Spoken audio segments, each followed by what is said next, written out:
Welcome back. Our world is more connected than ever thanks to air travel. However, traveling within the African continent by plane can still prove to be expensive and challenging. Despite being home to nearly 18% of the world's population, Africa represents only 2% of global air traffic, yet the opportunities are immense. According to the International Air Transport Association, or IATA, in 2024, African air cargo increased more than 14%. To keep up with this demand, there's a growing push to invest in aviation infrastructure, safety, and connectivity. Uganda Airlines is one of more than 30 African-owned airlines registered under IATA, and we took a look at its expansion plans. At the Entebbe International Airport, Uganda Airlines crews are ready to take off to new heights. When we connect countries, then we are connecting investments, connecting trade, connecting tourism.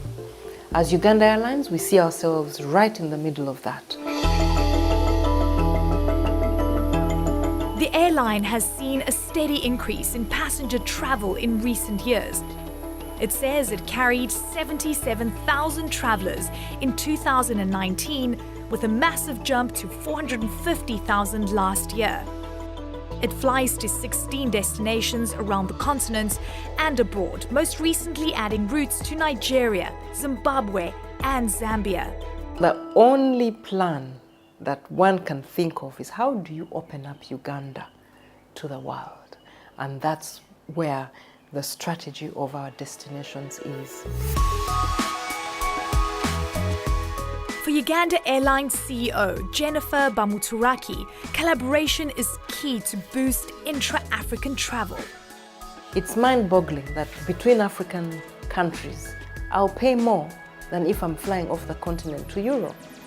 And I think it's a conversation that has to happen between the airlines and the airports to make it more customer-friendly in terms of the cost of travel.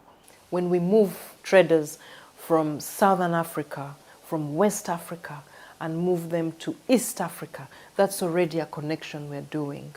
And we see that driving demand.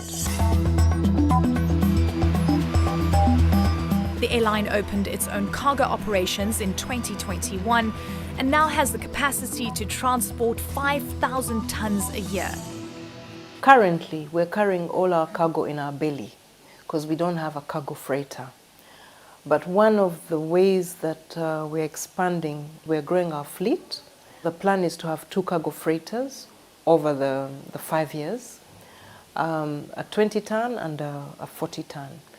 So such figures show us that there's potential in Africa, and we just need to position ourselves right to be able to tap into this potential.